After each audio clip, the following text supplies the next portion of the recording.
Hello friends, मैं doctor Sanjeev. YouTube के माध्यम से बहुत सारे क्वेश्चंस आते हैं। अगर आपका भी कोई क्वेश्चन हो पाइल्स, फिशर, फिशुला या पाइलोनल साइनस संबंधित, चाहे उसके इलाज के बारे में हो, चाहे उस बीमारी के बारे में जानना हो, तो हम ऐसे ही आपका भी क्वेश्चन का आंसर देंगे। सबसे पहला क्वेश्चन हम लेते हैं। ये ध्रुव जी हैं, जिन्होंने पूछा है कि रेक्टल म्यूकोजल प्रोलैप्स पे एक वीडियो बनाएं सर। निश्चित रूप से कल इस पर एक वीडियो बनाऊंगा, लेकिन आज का जो दूसरे क्वेश्चन हैं, जैसे शुभम जी ने पूछा है सर एक्सटर्नल हेमोराइड को क्या बोलेंगे। और तीसरा क्वेश्चन है कि अमित श्रीवास्तव जी ने पूछा है कि सर लेजर सर्जरी के बाद भी मुझे पाइल्स में दर्द और स्वेलिंग में आराम नहीं मिला है, ऐसा अगर हो रहा है तो मुझे क्या करना चाहिए। ऐसे ही एक क्वेश्चन और है, क्या फिशर कॉन्स्टिपेशन में आंवला एलोवेरा जूस पी सकते हैं कि नहीं। तो ये जो तीन क्वेश्चंस हैं लगभग पाइल्स और फिशर से रिलेटेड हैं, और ये तीनों क्वेश्चन का जो इसका सबसे पहला जो इलाज होता है, वो सबसे पहला इलाज होता है डाइट, आपका जो रहन सहन है, आपका लाइफ स्टाइल, और इसमें थोड़ा सा जो पाइलोवांस ऑयल की ऑयलिंग कर सकते हैं और सिर्फ बात कर सकते हैं। तो सबसे पहला एक्सटर्नल हेमोराइड को क्या बोलेंगे, तो एक्सटर्नल हेमोराइड को एक्सटर्नल हेमोराइड ही बोलते हैं। देखिए, पाइल्स हमारे शरीर में दो प्रकार के होते हैं। मैं इसको एक पिक्चर के माध्यम से आपको बताना चाहता हूँ। जैसे यहाँ पे आप देखिए, आ जाइए, देखिए यहाँ पे ये हेमोराइड की एक पिक्चर है। इसमें क्या होता है कि जैसे ये आपका ये एनाटॉमिकल पोजीशन है, ये हमारी एनल कैनाल होती है। ये जो पूरी पिक्चर आप देख रहे हैं, ये पूरी एनल कैनाल है, ये पूरी एनल कैनाल है। इस एनल कैनाल में यहाँ पे देखिए एक आपको ब्लड वेसल्स दिखाई दे रही है, जिसको हम इंटरनल हेमोराइड डिनोट कर सकते हैं। और यहाँ पे भी एक स्वेलिंग आपको दिखाई दे रही है, तो इसको हम एक्सटर्नल हेमोराइड कह सकते हैं। तो एक्सटर्नल और इंटरनल हेमोराइड जो होता है वो हमारे शरीर में बनता कैसे है। तो हमारे शरीर में जो इंटरनल हेमोराइड, पहले हम बात करेंगे।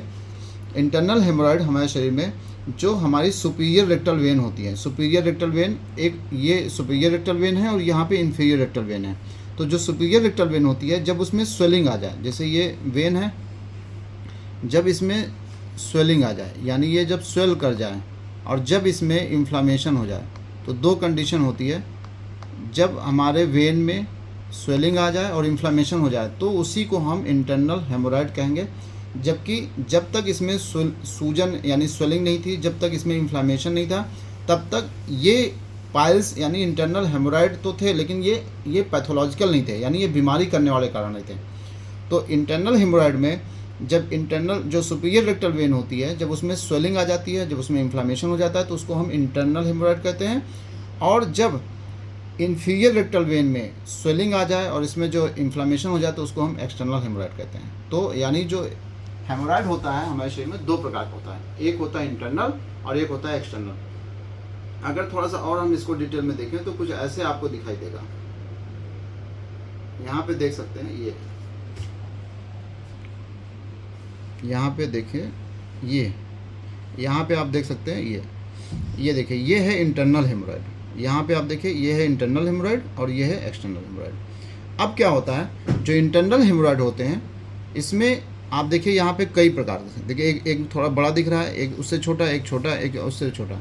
तो इंटरनल हेमोराइड जो होते हैं, ये चार प्रकार के होते हैं। जो इंटरनल हेमोराइड होते हैं, इसको हम first degree, second degree, third degree, fourth degree भी कह सकते हैं, या इसको हम ग्रेड 1, ग्रेड 2, ग्रेड 3, ग्रेड 4 भी कह सकते हैं। ये इंटरनल हेमोराइड की बात चल रही है, एक्सटर्नल हेमोराइड की बात नहीं चली है। तो आप देख सकते हैं यहाँ पे जो स्वेलिंग है, ये देखिए यहाँ पे स्वेलिंग है, यानी जो हमारा इंटरनल हेमोराइड में जो सुपीरियर रेक्टल वेन थी, उसमें सूजन आ गई है और ये स्वेलिंग आ गई है और यहाँ पे इन्फ्लामेशन हो गया। ये है ग्रेड 1। ग्रेड 1 इंटरनल हेमोराइड हमारे शरीर में अंदर पड़ा रहता है। ये हमें मल त्याग के समय दिखाई नहीं देता है, ना हमें महसूस होता है। बस इसमें क्या होता है, कई बार हमें जो ब्लीडिंग केवल होती है, क्या होती है, खाली ब्लीडिंग होती है, और जब भी ब्लीडिंग होती है बहुत हैवी अमाउंट में होती है। तो ये इंटरनल हेमोराइड होता है, जिसको हम ग्रेड 2 इंटरनल हेमोराइड कहते हैं। ये जब मल त्याग के लिए हम जाएंगे, जब आपका कॉन्स्टिपेशन होगा, जब लैट्रिन हार्ड होगी, तो इस पर जब इस पर प्रेशर पड़ता है, तो ये हेमोराइड जो होते हैं वो बाहर आ जाते हैं। और जैसे ही हम मल त्याग से फ्री होंगे, यानी लैट्रिन करने के बाद, ये अपने आप अंदर चला जाता है, जिसको ग्रेड 2 कह देते हैं। ग्रेड 3 में क्या होता है कि ये हमारे शरीर से मल त्याग के समय बाहर आ जाता है, हमें उसको फिंगर से या मैनुअल प्रेशर देके उसको अंदर करना पड़ता है, तो उसको ग्रेड 3 इंटरनल हेमोराइड कहते हैं। ग्रेड 4 में क्या होता है कि ये जो इंटरनल हेमोराइड होता है, जो स्वेलिंग है, जिसमें इन्फ्लामेशन है, ये परमानेंट हमारे शरीर के बाहर आ जाता है। तो ये होता है इंटरनल हेमोराइड। तो इंटरनल हेमोराइड में आपने देखा कि इसमें 4 प्रकार के पाइल्स होते हैं इंटरनल हेमोराइड में, ग्रेड 1, ग्रेड 2, ग्रेड 3, ग्रेड 4। इसी को हम first degree, second degree, third degree और फोर्थ डिग्री का पाइल्स कहते हैं।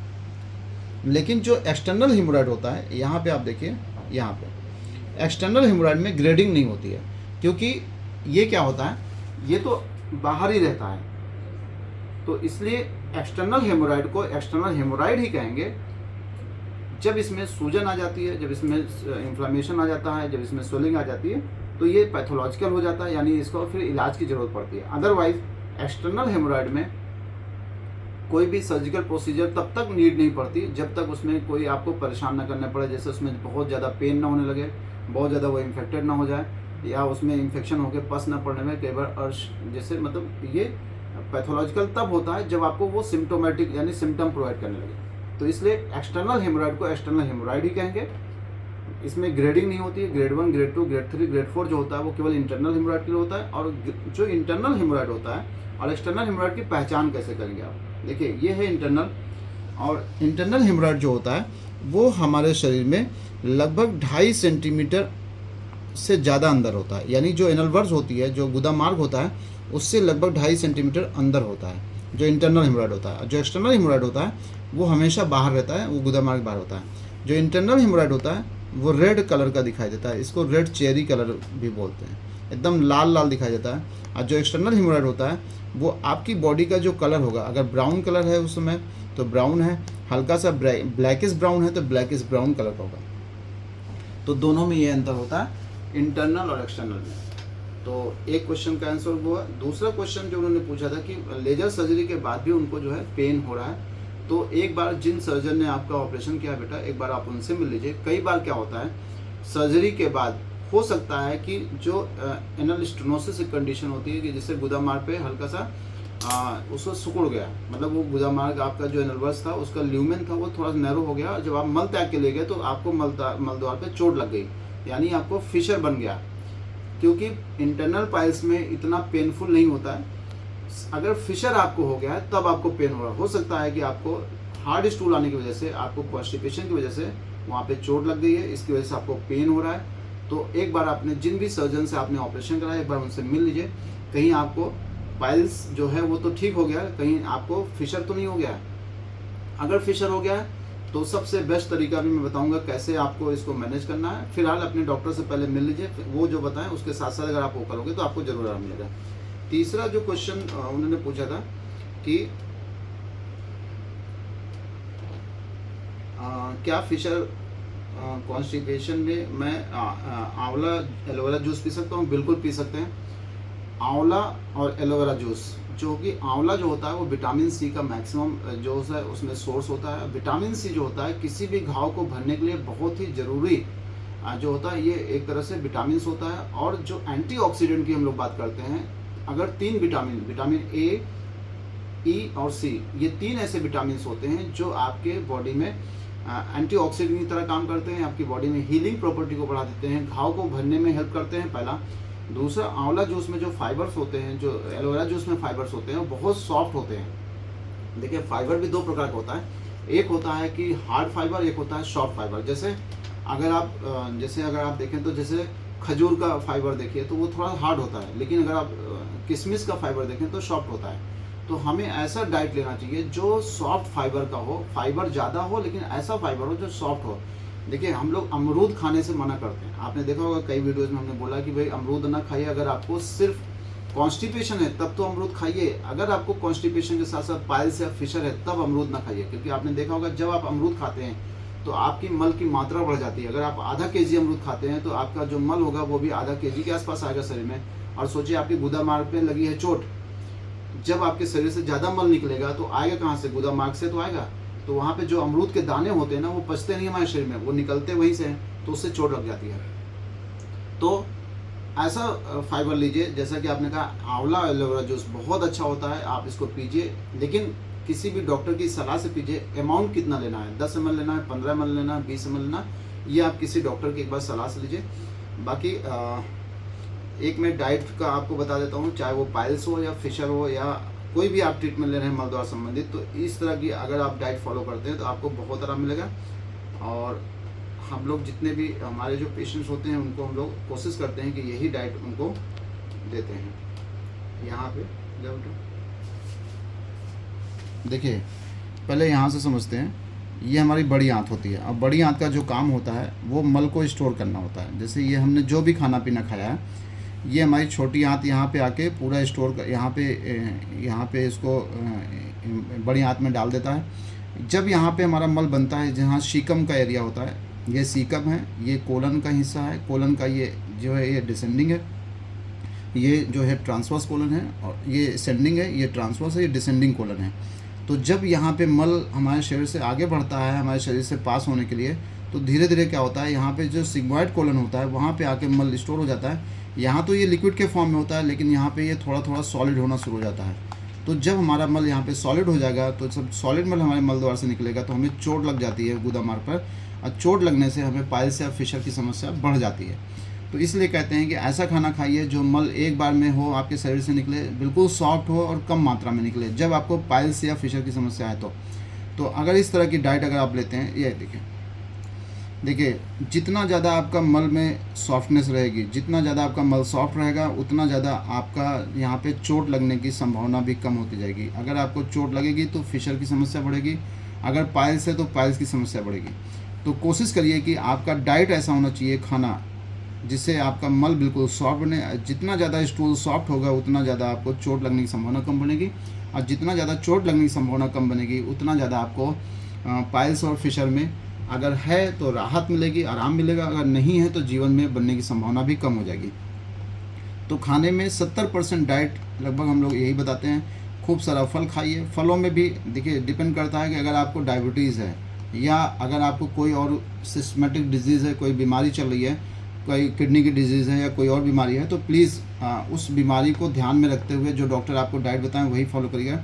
जैसे हम लोग जो बताते हैं, ज़्यादातर सेब है, केला है, कीवी है, नारियल पानी है, नारियल ज़्यादा लीजिए। लेकिन केला उन लोगों को नहीं खाना है जिनको डायबिटीज़ है, जिनको कार्डियक प्रॉब्लम है, उनको थोड़ा सा केला अवॉइड किया जाता है, क्योंकि पोटेशियम लेवल इससे थोड़ा डिस्टर्ब होता है। तो इसलिए ध्यान में रखते हुए, अगर आपको कोई दूसरी बीमारी नहीं है, सिर्फ मल द्वार संबंधित बीमारी में खाना है, तो इसी तरह का डाइट लीजिए। खूब सारा सलाद खाइए, खीरा है, मूली है, जूस पीजिए, गन्ना, मौसम्बी, अनानास, अनार। लेकिन ध्यान में रखते हुए, अगर आप डायबिटिक पेशेंट हैं तो गन्ने का प्रयोग ना करिएगा, ये गन्ना मत यूज़ करिएगा। जैसे मूंग की खिचड़ी है, दलिया है, 2-4 चम्मच देसी घी के साथ लीजिए। अब 2-4 चम्मच देसी घी उन लोगों को नहीं लेना है जिनको जिनको बीपी की समस्या है, जिनको कोलेस्ट्रॉल डिस्टर्ब रहता है, हाइपर डिस्लिपिडीमिया या हाइपर कोलेस्ट्रॉल की समस्या है, उनको नहीं लेना है। इनको 3-4 चीज़ें मत खाइएगा। अगर आपको पाइल्स या फिशर, आपने देखा होगा जिस दिन आप नॉनवेज खाते हैं, जिस दिन आप पनीर खाते हैं, जिस दिन ये दोनों डाइट आप लेते हैं, आप विश्वास करिए अगले दिन आपको दिक्कत बढ़ने की संभावना हो जाएगी।